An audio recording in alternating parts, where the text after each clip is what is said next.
Olá, bem-vindos a mais uma edição do podcast da Sociedade Mineira de Reumatologia. Hoje discutindo o tema como lidar com a incerteza na medicina com dois convidados muito especiais. O reumatologista Dr. Aquiles Cruz Filho, doutor livre-docente em reumatologia pela Universidade Federal de Minas Gerais e master da Panlar, e o Dr. Boris Cruz, reumatologista da Clínica Pulsos, membro do Comitê de Epidemiologia da Sociedade Brasileira de Reumatologia. Muito obrigada pelo convite, é uma honra. Tenho certeza de que será uma discussão riquíssima com vocês dois. Hoje meu objetivo é escutar muito mais do que falar, mas eu queria fazer uma pequena introdução. O Dr. William Osler, na transição do século XIX para o século XX, nos diz que a medicina é a ciência da incerteza e a arte da probabilidade. E hoje, mais de 100 anos depois, nós estamos aqui discutindo incerteza. Este tema ainda é um tema atual? Esse tema é atual e por isso que a gente ficou muito feliz quando teve chance de discutir a respeito dele aqui. A verdade é que a evolução da ciência traz muitas respostas, mas traz ainda mais perguntas. E a assistência à saúde, com tanta complexidade como existe hoje, traz dúvidas, traz incertezas. Abordar isso de uma maneira sistêmica ajuda o médico sistema, principalmente o paciente. E quando isso começou a nos interessar, a gente ficou impressionado com a quantidade de publicação científica, trabalhos e evidência trazendo conceitos, estratégias e orientações. Então, vale a pena sim discutir. A gente fica com a expectativa de poder ter uma conversa bem produtiva hoje. Doutor Aquiles, o que o senhor entende como incerteza na sua prática? Doutora Rafaela, em primeiro lugar, honrado com o convite de vir aqui, você que está dirigindo com grande maestria o setor de mídia da SMR, essa instituição que eu tive o prazer de presidir em 1965. Nem devia estar falando isso aqui muito alto, não, porque mostra a quilometragem que eu já tenho. Mas continuo ativo, trabalhando todo dia, estudando, animado, e tenho muita alegria em participar desse podcast. Incertezas vêm daquele quadro, daquela situação em que o paciente chega no consultório com a junta inchada e doendo, uma situação frequente na nossa especialidade. E a pergunta é, o que será isso? Uma artrite, uma artrose, uma infecção? E daí o reumatologista que lida com esse quadro que é monótono a cada vez, a junta inchada e doendo, tem que lançar mão de um repertório grande de dados clínicos paralelos, de exames de laboratório de imagem, para ver se define uma natureza da doença, o que nem sempre é fácil se conseguir. Então, essa dúvida, o que é essa junta inchada e doendo? Quando nós definimos que é a patologia A, B ou C, vem a segunda dúvida, qual é o melhor tratamento para esse quadro?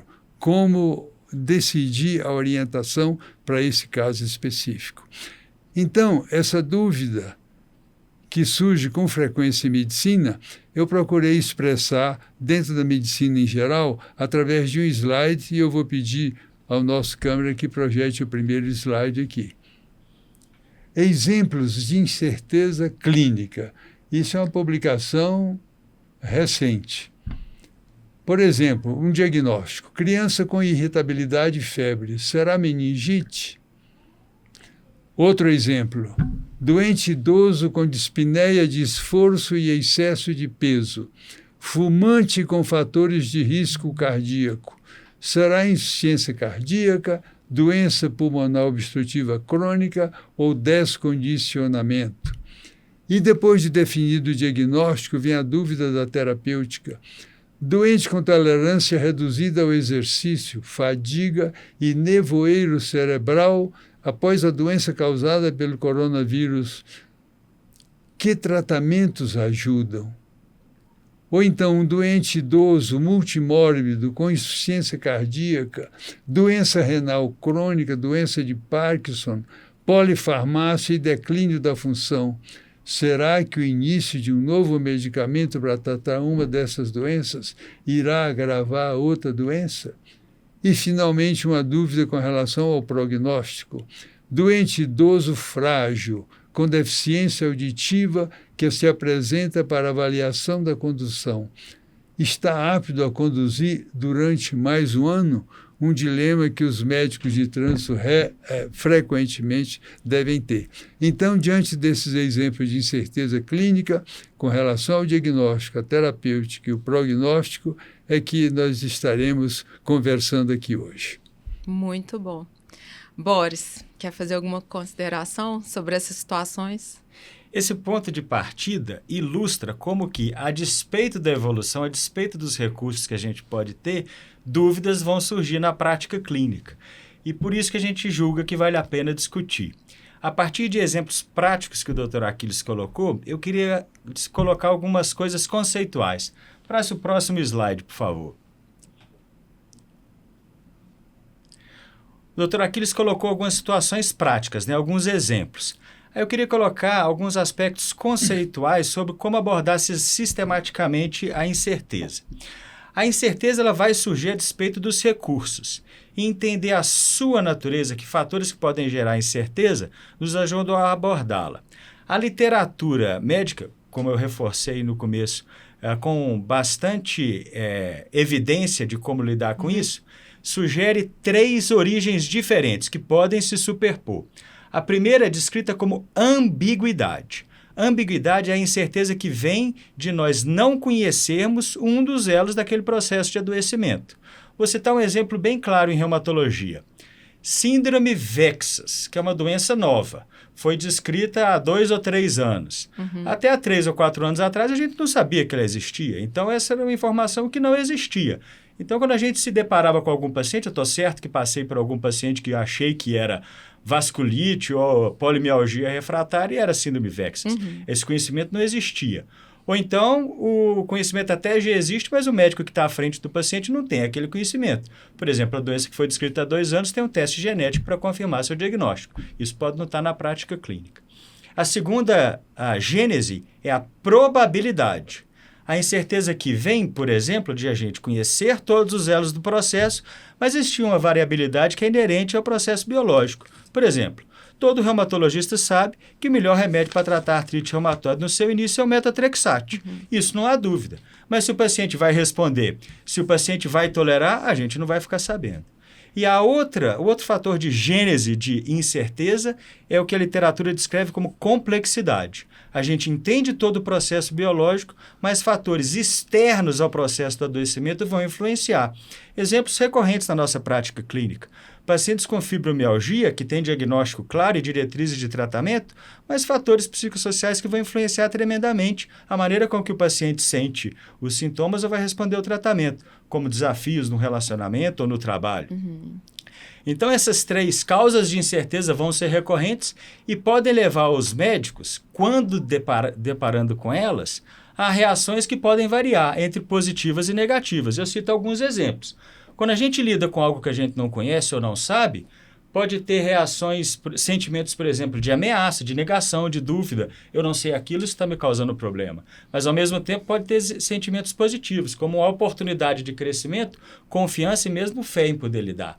Respostas emocionais. A gente pode ter medo do que a gente não conhece, algum desinteresse para tentar afastar aquilo da gente, ou lidar com aquilo com calma, curiosidade e coragem de enfrentar algo que a gente ainda não conhece. Resposta comportamental também. A dúvida, quando a gente se depara com ela, pode trazer inação, a gente quer passar aquilo para frente, quer delegar a decisão, encaminha o paciente com fibromialgia para o psiquiatra, ou então perceber aquilo como sim uma necessidade de atuar com ação, decisão e buscar informação. Então isso é só para ilustrar do ponto de vista conceitual, como que situações práticas podem trazer a incerteza e como que isso pode trazer reações, ora positivas e ora negativas. E existem diretrizes para a gente poder navegar isso aí. Muito interessante. Atualmente, qual vocês acham que é o aspecto que mais gera incerteza dentre esses 3? Ambiguidade, probabilidade, complexidade. Difícil dizer estaticamente qual o que gera mais incerteza. Todos três ocorrem na prática clínica, dependendo do caso, ora mais um, ora mais outro. Na realidade, a incerteza pode surgir em qualquer etapa do tratamento. Agora, uma coisa curiosa que eu li num trabalho me preparando para essa exposição, uma enquete com 839 clínicos norte-americanos, lá da Carolina do Norte, a maneira como eles reagem a essa incerteza. O autor do trabalho divide em 3 grupos. Primeiro, aqueles que adotam uma certeza explícita. Ele se dirige ao paciente e à família dizendo, olha, eu não tenho condições ainda de definir um diagnóstico. Eu vou estudar, vou me esforçar, vou pedir novos exames e espero poder chegar a uma conclusão, mas por hora não tem como. O outro é a incerteza implícita, em que o médico tem a dúvida. Que doença que é, como eu vou tratar? Ele não tem, vamos dizer, a ousadia ou a coragem de ser tão explícito para o paciente e para a família. Ele diz assim, olha, provavelmente vai ser isso, mas vamos acompanhar, vai receber aqui uma medicação e vai melhorar. E tem um terceiro grupo de médicos, dentro desses 839 casos analisados, em que o médico adota a omissão. Ele não refere a sua dúvida, a sua incerteza. Talvez por medo de o paciente e a família achá-lo menos capaz, ou com medo de ele não trazer nada de bom para o paciente e via trocar de médico. Essa é uma conduta que eu imagino que é a menos adequada para esse caso de incerteza na medicina. Como é que o senhor preferiria conduzir um caso como esse? Qual que é a abordagem que o senhor pratica no consultório? Do ponto de vista da minha conduta pessoal, eu diria que eu adoto mais a incerteza explícita. Eu sou sincero com o paciente, olhe, não sei ainda exato o que é, existem as possibilidades A, B ou C, pode ser um lúpus, pode ser uma síndrome de Sjögren, pode ser uma artrite reumatoide, pode ser uma infecção. Nós temos que observar o quadro, a evolução, como vai ocorrer, pedir alguns exames, ter mais contato com o paciente, acompanhá-lo de perto, ver se com isso nós conseguimos definir. Posso garantir, eu dizer para a família, que eu vou evitar, ter o melhor esforço, o melhor empenho para resolver e espero chegar a uma conclusão adequada. Excelente. Isso é uma situação, inclusive, muito comum na prática da reumatologia em especial, né? Mas eu queria fazer uma pergunta, assim. Como transmitir essa incerteza sem transmitir insegurança? Isso é possível? São duas coisas diferentes? Essa é uma pergunta muito importante. Como a gente comentou, a frase do William Osler continua atual, a incerteza é inerente à prática médica. E a gente não tem como vencer isso. Agora, entender que a incerteza pode acontecer e que vão existir coisas que a gente não sabe, na verdade, a melhor maneira de lidar com isso é se esforçando muito, garantindo que a gente realmente esgotou todas as possibilidades que existem quanto à solução daquela incerteza ou daquela dúvida e está muito próximo do paciente na maneira de expor essa incerteza e estabelecer algumas condutas de como lidar com isso. Ainda voltando a um passo atrás, porque isso vai implicar na resposta completa a essa sua pergunta, o Dr. Aquiles citou, por exemplo, o aspecto do diagnóstico, que é a primeira coisa que vem à mente quando a gente discute de incerteza. Mas outros vários aspectos na abordagem dos pacientes ou na prática médica vão gerar incerteza além do diagnóstico. Por exemplo, a gente já sabe que o paciente tem artrite reumatoide e falhou o metotrexate. Qual que é o próximo biológico que a gente vai usar no meio de várias opções? Como que a gente lida, por exemplo, com um sistema de saúde complexo que tem cada vez mais passos, gargalos e elos para permitir o paciente chegar no tratamento que precisa, sabendo que a gente pode precisar de mais investimento para o paciente, mas que tem que respeitar, por exemplo, a sustentabilidade do sistema. Aspectos éticos e vários outros que vão exigir, sim, que a gente faça um esforço muito grande para deixar aquela incerteza num patamar menor possível, transmitir isso com segurança para o paciente e estabelecer algumas estratégias de como que a gente pode lidar com isso evolutivamente no cuidado desses pacientes. Muito interessante. Eu queria fazer uma pergunta relacionada à propedêutica. Então, a doutora Aquiles, aí, com mais de 60 anos de medicina, deve ter vivido isso muito bem, né? Uma fase onde a propedêutica era muito mais limitada do que a gente tem hoje. Então, essa incerteza, ela predominava no sentido de que os diagnósticos eram muito baseados na clínica e no exame físico. E hoje a gente avançou muito em termos de propedêutica. Mas, por outro lado, às vezes a gente vive o paradoxo, né, de exames extremamente sensíveis que nos mostram achados de pouca importância clínica. Eu, com quase 20 anos de formada, vivi um pouco disso com a ressonância, né? Então, quando eu formei, a ressonância não existia de forma ostensiva como ela existe hoje, por exemplo, nas espondiloartrites, e hoje a gente tem acesso ao exame. Eu queria que vocês discutissem um pouco desse paradoxo. Olha só, isso diz respeito àquilo que a gente comentou sobre a evolução da ciência, trazer mais complexidade, mais dados que eventualmente podem gerar, sim, mais incerteza e mais desafio para o médico e para os pacientes. A gente se depara com a ressonância como um exame muito sensível, cada vez mais sensível, mas começa a ver pacientes com alterações que podem não ter repercussão clínica e eventualmente atrapalham. Isso vai nos indicar como que um passo atrás na prática clínica pode ajudar bastante. Todos nós aqui já nos deparamos com pacientes com fibromialgia que aparece um edemazinho na ressonância e está tomando biológico como espondiloartropatia refratária. Então, esse é um dado que surge, é uma informação que não existia há 20 anos atrás, por exemplo, e se tornou, na verdade, eventualmente um fator de confusão. Então, há que se ter muito cuidado em como lidar com isso. Esse é um dos aspectos mais clássicos de como a incerteza pode chegar na prática clínica. Comunicar com o paciente a possibilidade daquilo ali não ser um dado definitivo, né? Isso é uma verdade irrefutável em medicina, a gente não vai ter, raramente vai ter dados absolutos, né? A gente tem que avaliar aquilo no contexto e isso vai trazer implicações também para o médico, né? Tem que gastar tempo com o paciente, tem que conversar, tem que analisar todos os aspectos, todas as variáveis e, eventualmente, ter a segurança de explicar para o paciente que aquele dado, por exemplo, do exame, não é definitivo, que aquilo precisa ser reavaliado num contexto muito mais complexo, aliás, como é a prática médica em toda a sua existência, né? Excelente. Você falou na ressonância, eu posso lhe dar um exemplo em que a ressonância frequentemente é razão de dúvida. É a ressonância da sacroiliaca para o diagnóstico de espondiloartrite. Olha, alterações mais sutis, mais leves, menos típicas, podem não ser suficientes para o diagnóstico, de longe não ser. E o paciente faz uma ressonância, faz outra, e vem com laudos diferentes dos 3 exames que fez. É espondiloartrite ou não é?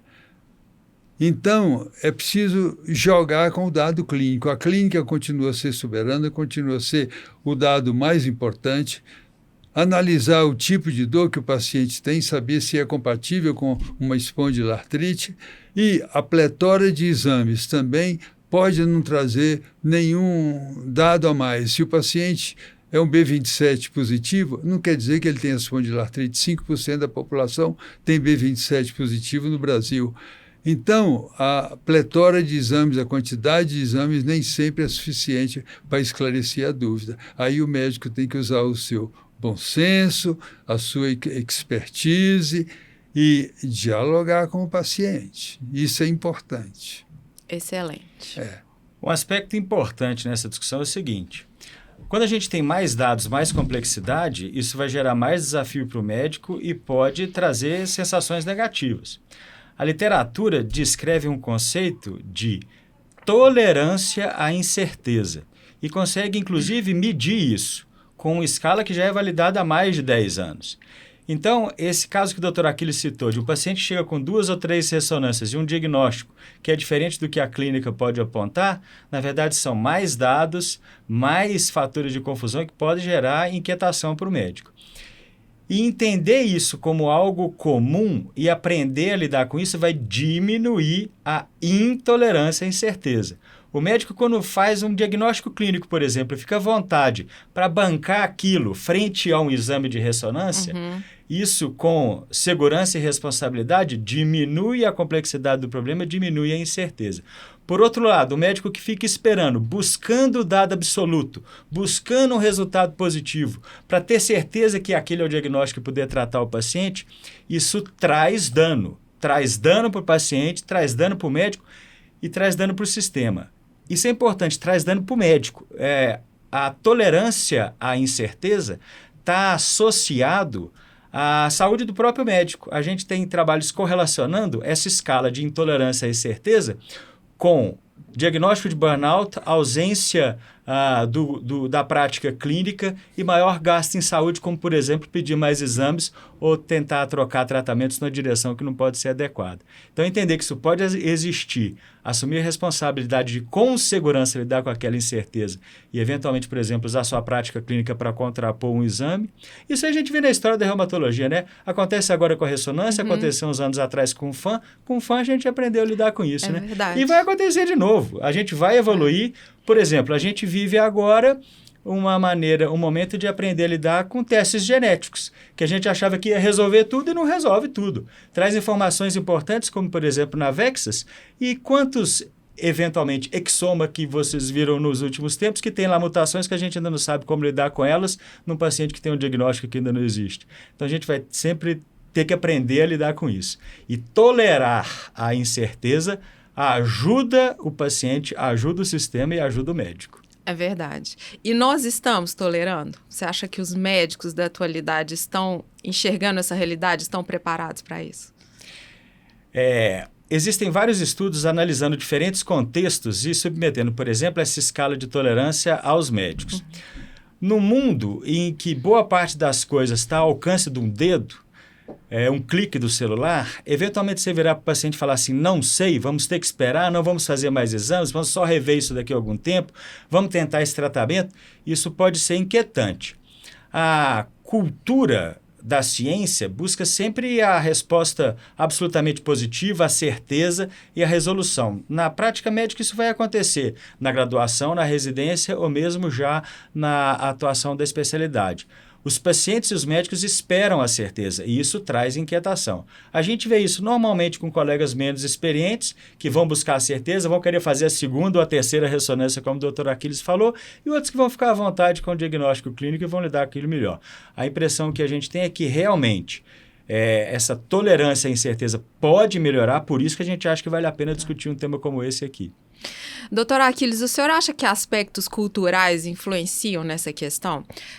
Por exemplo, nós estamos numa cultura latina, de muita proximidade dos pacientes, em contraponto, por exemplo, à medicina americana, uma medicina bastante judicializada, onde existe muito medo de questões legais. O senhor, que conhece serviços médicos ao redor do mundo, como é que o senhor percebe isso? Olha, realmente a diferença entre o modo como os médicos brasileiros, nós examinamos os pacientes, gastamos tempo, conversamos, dialogamos, e como, por exemplo, um médico americano examina, é diferente. Eu uma vez examinei um colega brasileiro que trabalhava nos Estados Unidos, e ele me dizia, Aquiles, quando o médico americano anota os dados de anamnese, ele está primeiro pensando em registrar as queixas do paciente. Segundo, com a mesma intensidade, ele está pensando em registrar aquilo que ele diria diante de um júri de 7 pessoas que o vai julgar por malpraxis.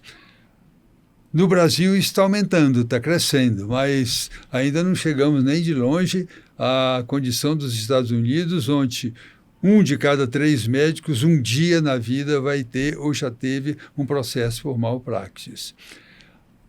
Agora, vale a pena investir em conhecer, conversar com o paciente, dialogar.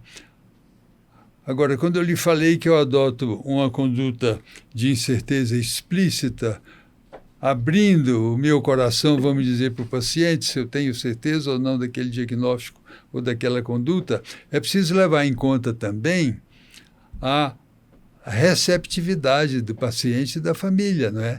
Tem uns que são mais rígidos, outros são mais tolerantes, outros falam assim, não, eu confio plenamente no senhor, que o senhor falar está isso, mas tem outros que você sente que ficam na dúvida. geram incerteza. Em algum caso, eu posso até sugerir ouvir um outro colega. Por exemplo, um caso de nefrite lúpica que eu estou tratando e eu percebo que o paciente se sente não muito seguro com relação àquela conduta, eu posso sugerir a ele que ouça um nefrologista, a critério dele, o que eu posso indicar, para dialogar sobre o caso e dividir a responsabilidade com aquele colega. Eu uso até essa expressão para o paciente, dividir responsabilidade, sabe? Então, a maneira do médico expor explicitamente a sua incerteza vai depender, em parte também, da maneira como o paciente vai receber essa dúvida e essa colocação. Excelente. Alguma consideração, Boris? Eu tenho. Pode passar o próximo slide, por favor? Aqui são várias informações, mas é só para ilustrar e pontuar algumas coisas mais importantes. O Dr. Aquiles citou algumas estratégias de como lidar com a incerteza e expor isso para o paciente. A pior coisa que pode acontecer é a gente ignorar a incerteza, tentar refutá-la ou achar que ela não existe mais, porque isso traz efeitos adversos claros, dano para o paciente, onera o sistema e traz desgaste para o médico. Mas existe nas referências e na avaliação de como lidar com isso, uma série de práticas ou estratégias que podem diminuir. Curioso como é que o Dr. Aquiles falou de algumas delas antes mesmo de colocar esse slide. Aqui, por exemplo, do lado de lá do slide, a gente vai ver condutas que vão se propor a tentar resolver a incerteza que surge no primeiro momento. E eu queria chamar a atenção de duas delas. Uma é reavaliar o diagnóstico, que é algo que a gente pode fazer não necessariamente pedindo exames, mas eventualmente dando um passo atrás em um paciente que traz vários exames. Uma outra, que é comum na reumatologia, é a prova terapêutica. Eventualmente a gente tem alguma dúvida e a prova terapêutica pode solucioná-la. Eu cito 2 exemplos recorrentes. O uso da colchicina nos pacientes com artrite que pode ser gota, ou o uso do corticóide em doses baixas em pacientes que podem ter polimialgia reumática, que são doenças que podem não ter seu diagnóstico óbvio num primeiro momento, mas a prova terapêutica ajuda. Só que nessa discussão de que a gente tem que ter segurança e responsabilidade para lidar com a incerteza, a prova terapêutica também tem que ter seus parâmetros. Não dá para dar 20 mg de corticóide para o paciente e falar para ele voltar dali a 6 meses, porque senão o linfoma pode passar debaixo disso aí. Sim.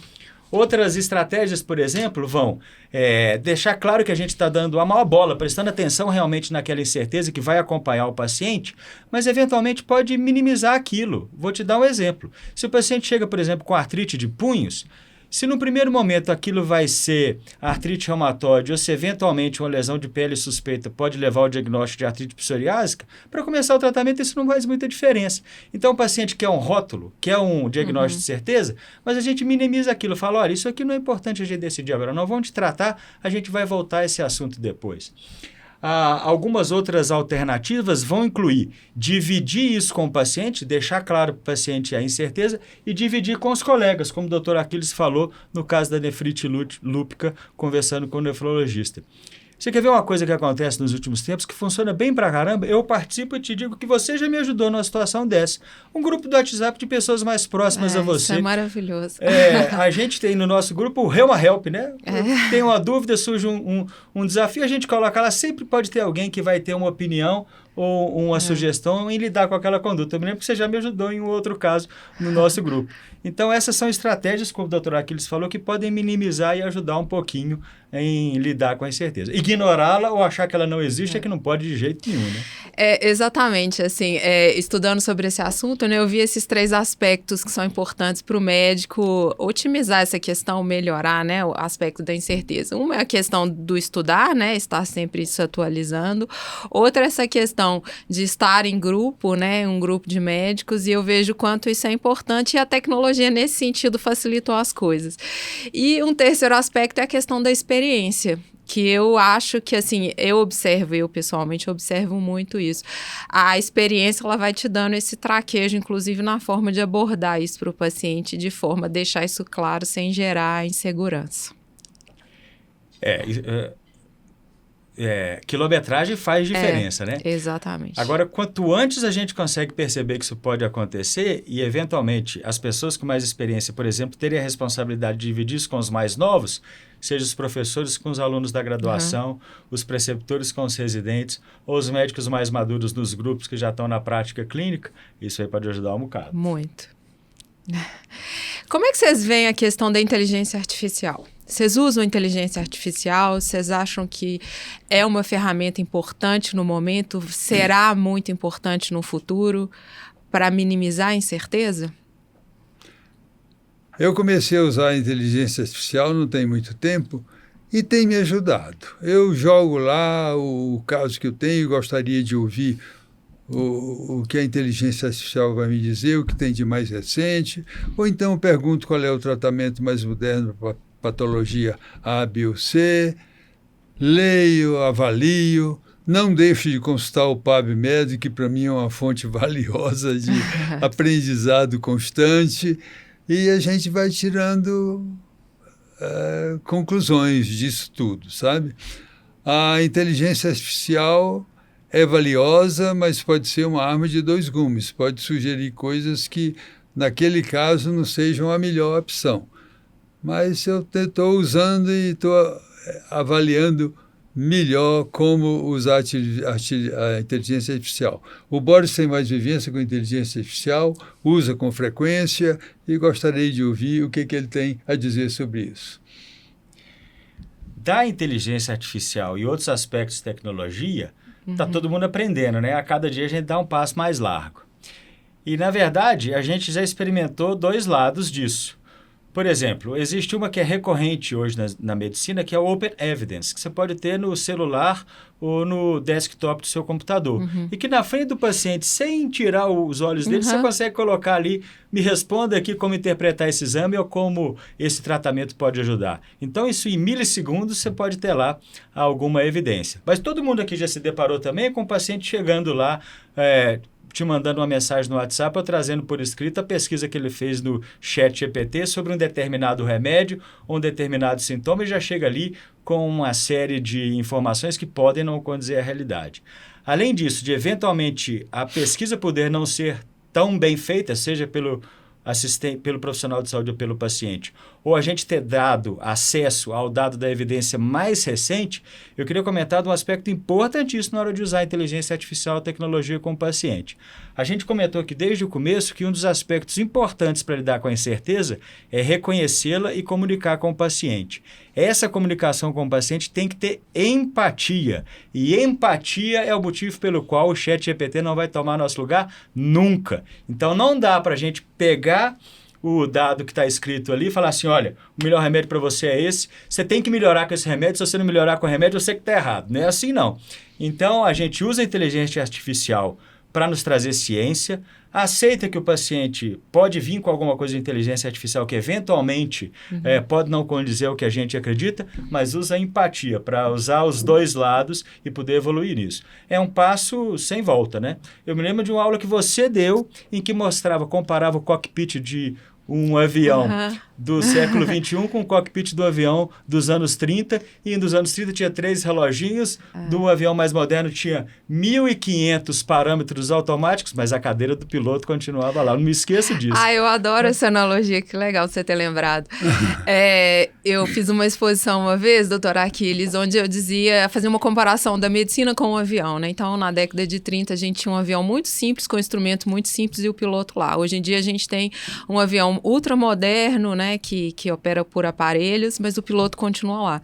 Então, talvez essa seja a ideia da medicina, né? A gente vai operar com mais certezas, né? Assim, a gente vai saber onde a gente está indo, a gente vai ter um terreno mais sólido para pisar, mas o médico nunca vai deixar de existir.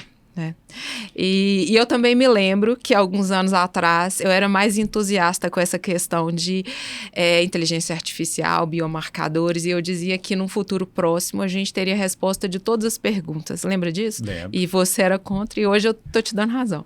Eu dizia, doutora Aquiles, que no futuro muito próximo, ainda na minha geração, o paciente ia entrar dentro do meu consultório com uma artrite reumatoide e eu iria, através ou de uma biópsia sinovial, ou biomarcador, ou inteligência artificial baseado nas características da doença dele, saber exatamente qual o remédio que ele precisava. E o Boris sempre foi contra isso. E hoje eu tenho dado razão. Eu acho que a gente ainda está longe disso. E aí é justamente o motivo dessa nossa discussão, né? Então, embora a gente tenha avançado em vários aspectos, desde práticas baseadas em evidências até tecnologia, a gente ainda volta à discussão lá do final do século XIX. A incerteza que ainda permeia toda essa prática. Mas tem uma coisa que não vai mudar na medicina nunca. A gente não trata da doença, a gente trata das pessoas. É muito complexo. Falar isso pode parecer retórica, mas não é não. É biopsíquico, social, científico e realmente a gente tem que levar em consideração tantas variáveis que a gente não vai ter a resposta absoluta nunca. E julgar que o teste genético ou o painel de anticorpos ou a biópsia com todos os testes funcionais vai jogar ali na sua mesa a solução do problema, isso é uma ilusão. Reforço que a incerteza não deve ser confundida com insegurança e na hora de lidar com isso a gente tem que ter muita responsabilidade, muito esforço, porque a gente tem que deixar aquilo no menor patamar possível, né? Na menor incerteza possível. Mas ficar sem incerteza não tem jeito e eu acho que por isso que a gente ainda tem muito trabalho, tem que discutir muito, tem que dividir muita experiência com os colegas para poder, no final das contas, fazer o que é a nossa missão, né? Que é cuidar cada vez melhor dos pacientes. Muito interessante. Com relação à inteligência artificial, eu noto uma vantagem quando eu tenho falado para os pacientes. Eu estudei seu caso, eu joguei lá na inteligência artificial e obtive tais e tais dados. Isso impressiona o paciente, sabe? Uai, o doutor tá em dia. Mas deixar claro para o paciente que ele tem a tecnologia do lado dele, que o médico pode acessar aquilo, isso é importante. Isso tem um aspecto do que o Dr. Aquiles falou, da incerteza explícita. Quando a gente fala que vai pesquisar, que vai buscar mais dados, que não tem aquela resposta de pronto quando o paciente está na nossa frente, eu acho que essa é uma maneira, por exemplo, de nos colocar mais próximos do paciente, dar para ele, por exemplo, mais segurança na condução do caso dele. Muito interessante. A experiência me diz que quando você tem dúvida e expõe isso para o paciente, tem muito valor você prometer ao paciente que vai estudar, vai ter todo o esforço, vai dar o melhor de si para resolver, eventualmente conversar com colegas para trocar ideias. Isso faz bem à relação médico-paciente. Concordo. Não é? Olha um exemplo que eu vivi há pouco tempo atrás, e eu vou colocar isso aqui porque eu acho que todo mundo viveu, que ilustra bem como que a incerteza pode chegar até a gente e como que a gente pode lidar com isso. Todos nós aqui vivemos o desafio de desabastecimento da farmácia de medicamentos especiais entre o final de 23 e o começo de 24. O paciente ia pegar o remédio e não recebia o remédio. E a gente não sabia se aquilo ia chegar na semana que vem, daqui a um mês, daqui a 2 meses, daqui a 3 meses, daqui a 4 meses. E o paciente ligava e piorou e acabou o remédio, era um remédio caro e não tinha dinheiro para comprar. Um exemplo que seria ruim é o médico virar e falar assim, eu não posso fazer nada, eu te dei o remédio, você tem que esperar isso. Fala assim, não! Outro lado, né? Não, isso aí vai sair um dia, a gente está pesquisando, vamos ver quais são as alternativas, vamos tentar um paliativo, vamos tentar um outro remédio. Eu, às vezes, consigo aqui um remédio parecido com o seu que sobrou de outro paciente e se envolver com aquele dilema. Que não é um dilema, digamos assim, primariamente biológico, né? Sim. É, de acordo com aquela conceituação de Gênesis, é de complexidade do sistema de saúde, mas a gente viveu isso antes e provavelmente vai viver de novo. Olha que angústia que isso traz para o paciente. E o médico virar e falar, eu escutei isso de alguns pacientes, meu médico falou que não pode fazer nada. Sempre vai poder fazer alguma coisa, se colocar do lado do paciente, apesar daquela dúvida estar com a gente também. Claro. Eu também não sabia que dia que o remédio ia chegar, que dia que aquela substância ia voltar a ser distribuída. Isso é só para ilustrar como que isso ainda vai acontecer a despeito dos avanços da tecnologia. É verdade. Boris, eu me lembro de um caso curioso que você me narrou, que teve recentemente no consultório, um médico oftalmologista com polimialgia reumática, você falou que ele tem que tomar corticoide. Você está doido? Eu sou cirurgião de catarata, como é que eu vou tomar corticoide? Não queria tomar corticoide de jeito nenhum. Como é que você conduziu esse caso? Bom, na verdade, uma das premissas de todos os guidelines de tratamento de doenças reumatológicas é decisão compartilhada, né? Um dos valores que está escrito aqui é valorizar a virtude e ser muito franco, ficar do lado da verdade. Eu coloquei todos os aspectos, expliquei, deixei claro que aquilo era temporário, deixei claro que tinha alternativas para tirar o corticoide antes, ainda falei com ele que se ele tivesse catarata ele podia operar, que ia ficar muito bem. Excelente. Alguma consideração adicional? Olha, o tema é realmente do dia a dia do médico, da reumatologia, inclusive. as dúvidas estão aí, os pacientes estão pressionando, eles consultam o Google, eles consultam agora a inteligência artificial e vêm com perguntas as mais variadas. Você tem que gastar tempo e convencer o paciente que o caminho é aquele, que você vai se empenhar, vai se esforçar por resolver, que aquele exame, aquele P-ANCA de 1/20 que veio no meio de uma tonelada de exames não tem significado clínico, que aquilo não vai causar dano para ele e que ele vai ser acompanhado, qualquer coisa ele faça contato comigo, ele tem meu celular, tem meu WhatsApp, tem meu e-mail, ele pode me contactar em qualquer momento, e essa abertura com o paciente eu sinto que serve muito para amenizar o efeito que a incerteza do médico provoca junto ao paciente. Excelente, concordo. Boris. Olha só, a respeito disso, estar do lado do paciente é o que a gente pode fazer de melhor. Mas vão existir situações desafiadoras outras. Num outro debate a respeito do mesmo tema, quando eu falei disso, o meu colega perguntou, e tá bom, como é que você faz lá no ambulatório da prefeitura que marca 4 pacientes por hora? Esses pacientes vão poder te ligar? Você vai poder gastar tempo com o paciente? E ele me perguntou, como que você vai lidar com isso? A resposta que eu dei para ele foi a seguinte, que a gente tem que buscar sempre a excelência. E com muito envolvimento e comprometimento, a gente pode fazer diferença, mesmo que seja numa consulta de 15 minutos. Então, se naquele momento você está do lado do paciente, tem que lidar com aquela diversidade de ter que atender 3, 4 pacientes por hora, ou o paciente voltar só dali a 6 ou 9 meses, naquele momento, se você se dedicar ao máximo, você consegue tirar um pouquinho mais do que se achar que aquilo ali é um obstáculo intransponível e que você não tem nada a ver com aquilo. Aproveitando o gancho de algumas colocações que o Dr. Aquiles falou, eu queria passar para o próximo slide, por favor. O slide anterior falava de algumas estratégias que eu exemplifiquei, como reavaliar o diagnóstico, discutir com colegas, prova terapêutica, maximizar virtudes como a verdade. E um dos aspectos mais importantes e que é largamente discutido nas publicações a respeito da prática da incerteza na prática médica é comunicação com o paciente. Depois de entender que essa incerteza vai existir a despeito dos avanços tecnológicos, que existem aspectos que a gente não controla, como, por exemplo, um desabastecimento no SUS, e que a gente vai ter que lidar com aquilo, algumas estratégias na comunicação com o paciente são importantes. E eu queria chamar a atenção para alguma delas. A comunicação com o paciente vai ter, em linhas gerais, 3 partes. O antes, em que a gente prepara a discussão, tenta antever como que o paciente pode lidar com aquilo e, a partir do entendimento de como o paciente pode lidar com aquilo, estabelecer estratégias de como fazer. Na hora de explicar para o paciente, a gente tem que sentar do lado dele. É falar na linguagem que o paciente vai entender. Falar com calma, na medida do possível, e usar os termos que vão deixar claro para o paciente o que está acontecendo. Quando a gente expõe uma incerteza, ou expõe, por exemplo, uma estratégia de reavaliar aquele diagnóstico ou reavaliar o tratamento, a gente deixa claro para o paciente que parâmetros que vão ser feitos, como que a gente vai lidar com aquilo, de uma maneira que ele entenda. O nosso papel não é falar para o paciente o que a gente quer fazer, não. O nosso papel é deixar claro para o paciente. Hora vai ser mais fácil, hora vai ser mais difícil. E a comunicação tem outra parte importantíssima que é o depois. É dar suporte para o paciente depois de colocar daquela incerteza. E aqui tem uma coisa que é muito importante. Mesmo quando existe a incerteza, a gente comunica com o paciente, estabelece uma estratégia de como lidar com aquilo, reforçar algum senso de controle e esperança é muito importante. Então, deixar claro para o paciente que eu não sei aquilo, mas a cada momento eu vou me esforçar para solucionar aquela dúvida.